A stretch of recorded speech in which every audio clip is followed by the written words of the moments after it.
नमस्कार, मी अमिता. तुम्ही पाहत आहात E6 टीव्ही मराठी. आधी वळूया हेडलाईन्स कडे. लाडकी बहीण योजनेवर मुख्यमंत्री फडणवीसांचा मोठा वक्तव्य. नेमका काय म्हणाले?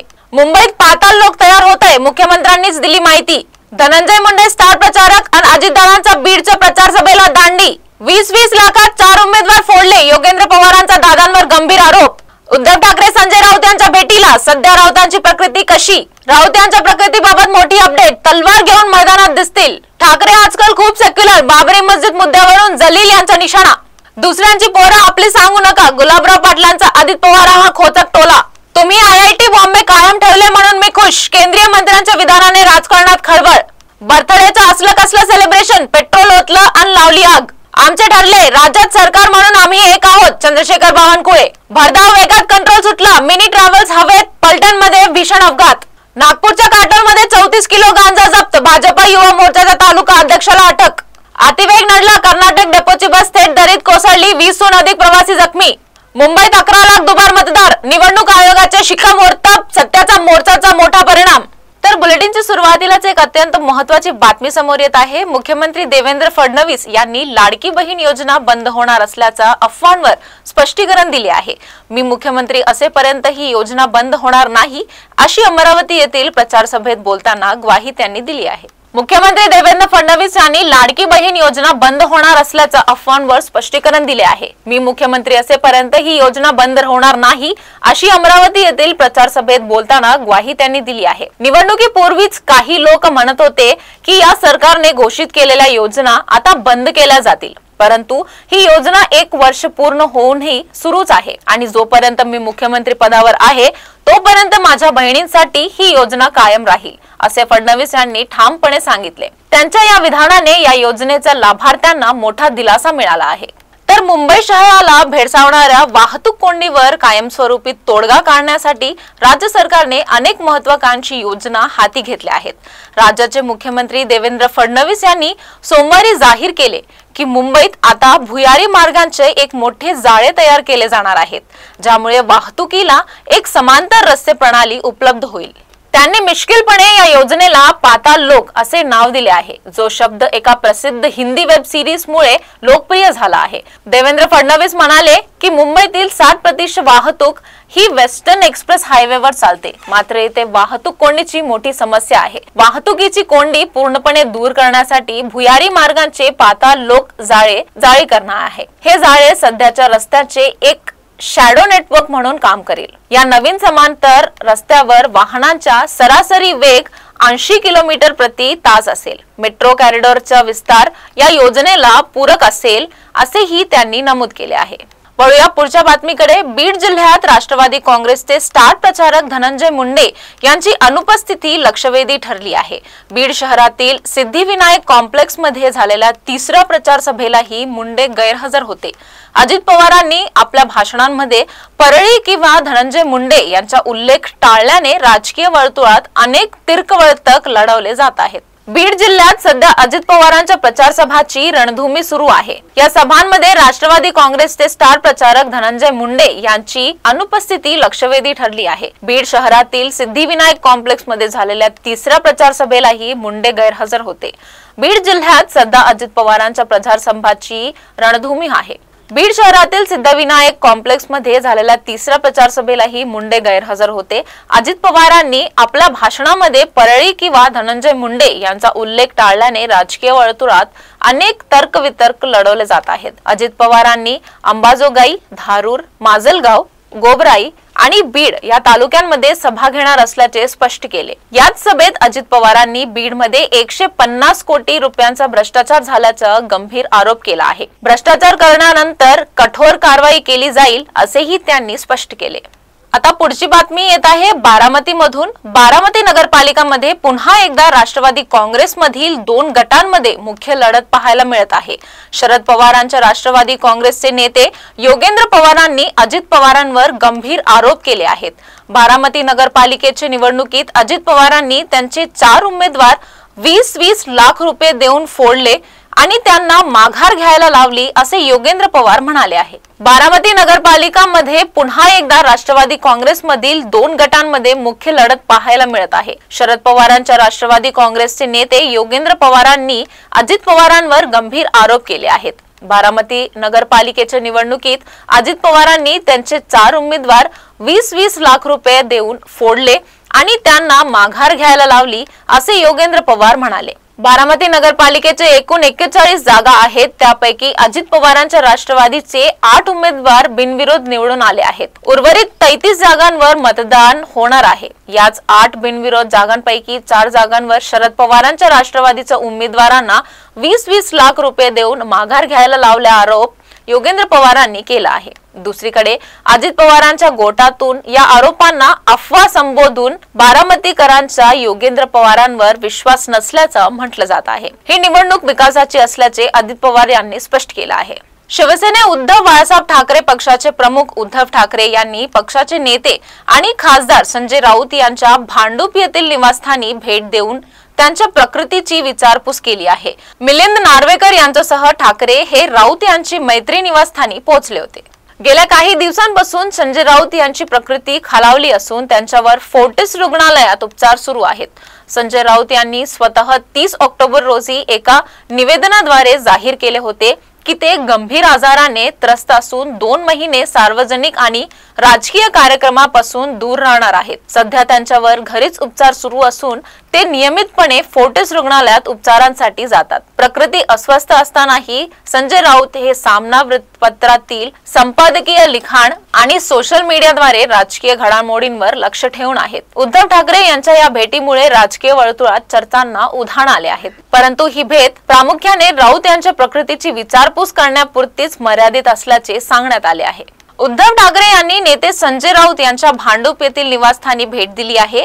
राऊत यांच्या खालावलेल्या प्रकृतीची विचारपूस करण्यासाठी ते मिलिंद नार्वेकर यांच्यासह पोहोचले होते। संजय राऊत यांच्या भेटीनंतर उद्धव ठाकरे यांनी माध्यमांना प्रतिक्रिया दिली आहे। ते नियमितपणे सामना वृत्तपत्रासाठी संपादकीय लिखाण करत आहेत आणि रोकटोक सदरातून त्यांचे विचार मांडत आहेत। तसेच सोशल मीडिया प्लॅटफॉर्म्स जसे की ट्विटर आणि फेसबुकचा वापर करून ते राजकीय भूमिका व्यक्त करत आहेत।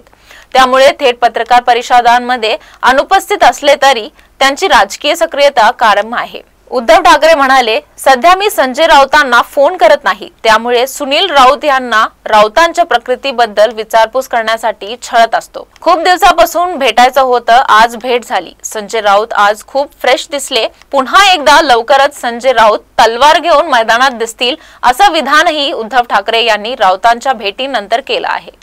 तर इकडे वाशिम नगर परिषद निवडणुकीच्या प्रचार सभेत MIAचे नेते इम्तियाज जलील यांनी शिवसेना उद्धव बाळासाहेब ठाकरे पक्षप्रमुख उद्धव ठाकरे यांच्यासह तीव्र शब्दात हल्लाबोल केला आहे। जलील यांनी उद्धव ठाकरे यांच्या धर्मनिरपेक्षताच्या भूमिकेवर प्रश्नचिन्ह उपस्थित केले आहे। ते म्हणाले की उद्धव ठाकरे आजकाल खूप सेक्युलर झाले आहेत। जलील यांनी बाबरी मस्जिद विध्वंसाचा मुद्दा उपस्थित करत उद्धव ठाकरे यांनी विधानसभेत केलेल्या एका विधानाचा उल्लेख केला। जलील यांच्या मते उद्धव ठाकरे यांनी म्हटले होते की मला गर्व आहे की बाबरी मस्जिद पाडण्यामध्ये आमचे शिवसैनिक सर्वात पुढे होते। या संदर्भात इम्तियाज जलील यांनी मुस्लिम उमेदवारांना आणि मतदारांना आवाहन केले आहे, जर ते उद्धव ठाकरे यांच्या सोबत खांद्याला खांदा लावून उभे राहिल्यास ते बाबरी मस्जिद विध्वंसाच्या गुन्ह्यात सामील होतील। अल्लाह त्यांना याबद्दल जाब विचारेल असेही ते म्हणाले। मत द्या, विकासासाठी निधी देतो असे सर्रास प्रचार नगरपालिका निवडणुकीत करण्यात आला। मत दिलं नाही तर विकासासाठी निधी मिळणार नाही असेच नेत्यांचा सूर उमटत आहे। दरम्यान अजितदादांच्या वक्तव्याचा शिंदे सेनेवर पाणी पुरवठा मंत्री गुलाबराव पाटील यांनी समाचार घेतला आहे। त्यावरून शिंदे सेना आणि राष्ट्रवादीत त्यावरून सध्या झुंपल्याचे दिसून येत आहे। दाबून मत द्या आणि मोठी निधी मिळवा अशी काहीशी योजना नगरपालिका निवडणुकीत काही पक्षांनी राबवली आहे। त्यावरून महायुतीचं वाघयुद्ध पेटले आहे। शिंदे सेना आणि राष्ट्रवादीत त्यावरून सध्या झुंपल्याचे दिसून येत आहे। गुलाबराव पाटलांनी यावरून अजितदादांना मोठा चिमटा काढला आहे। अजित पवारांनी मला विचारले, विधानसभा निवडणुकीच्या वेळी मी भगूरला जाऊ का? मी सांगितले जा आणि पाणी पुरवठा योजनेची घोषणा केली। शाण्यासारखं वागावे, दुसऱ्याचे पोर आपले सांगू नये असा खोचक टोला पाटील यांनी अजितदादांना लगावला आहे. छोटे छोटे लोक बाळासाहेबांनी मोठे केले. भुजबळ भाजीपाला विकायचे, नारायणराव काय करायचे, कोंबडी विकायचे. आपलं लव्ह मॅरेज आहे, त्यांच्या सोबतच सर्व उमेदवार दणक्यात निवडणूक द्यायचे असे गुलाबराव पाटील यांनी म्हणाले. महत्वाची घडामोडी समोर येत आहे. केंद्रीय विज्ञान आणि तंत्रज्ञान मंत्री डॉक्टर जितेंद्र सिंग यांनी IIT मध्ये मुंबई येथे केलेल्या एका वक्तव्यामुळे राज्याच्या राजकारणात नवा वाद निर्माण होण्याची शक्यता आहे. डॉक्टर जितेंद्र सिंग यांनी IITचे नावातील बॉम्बे हा शब्द कायम ठेवल्याबद्दल जाहीरपणे समाधान व्यक्त केले आहे. त्यांच्या या विधानावर महाराष्ट्र नवनिर्माण सेनेकडून तीव्र संताप व्यक्त केला जात आहे. मनसे नेत्यांनी भाजप नेत्यांवर टीका करत त्यांच्या वक्तव्याचा निषेध केला आहे. मनसे नेते गजानन काळे यांनी डॉक्टर जितेंद्र सिंग यांच्या विधानाचा समाचार घेत भाजपवर टीका केली आहे. IIT मुंबई केले नाहीत याबद्दल मी आभार मानतो असे निर्लज्ज आणि बेशरम विधान केंद्रीय विज्ञान तंत्रज्ञान मंत्री जितेंद्र सिंग मुंबईत येऊन करतात. मराठी, मुंबई आणि महाराष्ट्राचा अपमान करण्याची एकही संधी भाजपचे नेते सोडत नाहीत. IIT बॉम्बेचे मुंबई केले नाही म्हणून मी आपले आभार मानतो असं निर्लज्ज विधान केंद्रीय विज्ञान व तंत्रज्ञान मंत्री जितेंद्र सिंग मुंबईत येऊन करतात. मराठी, मुंबई आणि महाराष्ट्र याचा अपमान करण्याची आणि यांना हिणवण्याची एकही संधी भारतीय जनता पक्षाचे नेते सोडत नाहीत. या केंद्रीय भारतीय जनता पक्षाच्या नेत्यांचे बूट चाटणारे अमित साटम आणि आशिष शेलार आपण कुठल्या वेळात लपून बसलेला आहात? या वंदनीय बाळासाहेबांच्या स्मृतीस्थळाजवळ या, पश्चाताप करा, नाक घासा आणि माफी मागा. या पद्धतीचं विधान करून मराठी माणसाच्या जखमेवर मीठ चोळण्याचं काम आपल्या नेत्यांनी केलंय. आहे का हिंमत आशिष शेलार आणि अमित साटमांमध्ये की आपल्या नेत्याचा जाहीर निषेध करायचे? जितेंद्र सिंग, पुढच्या वेळी आपण ज्यावेळी मुंबईत याल तेवढं आपला उचित सन्मान आणि सत्कार करण्याचं काम महाराष्ट्र नवनिर्माण सेना नक्की करेल. या आता वंदनीय बाळासाहेबांच्या स्मृतीस्थळाजवळ पश्चाताप करा आणि नाक घासून मराठी माणसाची माफी मागा. पुढच्या वेळी डॉक्टर जितेंद्र सिंग मुंबई आल्यास त्यांच्या मनसेतर्फ सत्कार करण्यात येईल असा इशारा गजानन काळे यांनी दिला. मुंबईतील कुर्ला पश्चिम येथील कोहिनूर सिटी इमारतीमध्ये एक धक्कादायक आणि संतापजनक घटना समोर आली आहे. 21 वर्षीय अब्दुल रहमान नावाच्या तरुणाचा वाढदिवस साजरा करत असताना त्याच्याच मित्रांनी त्याला पेट्रोल टाकून पेटवून दिले आहे. या घटनेत अब्दुल रहमान गंभीररित्या भाजला असून त्याला सध्या त्याच्यावर उपचार सुरू आहेत. मिळालेल्या माहितीनुसार अब्दुल रहमानला वाढदिवसाच्या निमित्ताने मित्रांनी खाली बोलावले होते. केक कापण्याऐवजी त्याच्यावर अंडी आणि दगड फेकण्यात आले. यानंतर अंगावर काही केमिकल टाकून आग लावण्यात आली. चौकशीतून समोर आली आहे की हा प्रकार पूर्वनियोजित होता. आरोपींनी दुपारीच पेट्रोल घेऊन जाण्याचा आणि अब्दुल रहमानला आग लावण्याचा कट रचला होता. आग लावल्यानंतर अब्दुल रहमानने स्वतःची टी-शर्ट काढून आग विझवण्याचा प्रयत्न केला. या प्रकरणी विनोबा भावे नगर पोलिसांनी गुन्हा दाखल करून अब्दुल रहमानच्या 5 मित्रांना अटक केली आहे. त्यांना 29 नोव्हेंबर पर्यंत पोलीस कोठडी सुनावण्यात आली असून हे केमिकल पेट्रोल होते की अन्य काही याचा सखोल तपास सुरू आहे. तर राज्यातील निधी वाटपाचे पूर्ण अधिकार मुख्यमंत्री यांना असेल तरी सरकार म्हणून आमचे ठरले आहे की निधी समान वाटप करण्यात येत असून राज्यात सरकार म्हणून आम्ही एक आहोत असे मत महसूल मंत्री चंद्रशेखर बावनकुळे यांनी पुणे येथे एका कार्यक्रमात माध्यमांशी संवाद साधताना व्यक्त केले आहे. मत देणे हा तुमचा अधिकार आहे. मत दिले तर ठीक, नाही तर मी अर्थमंत्री आहे.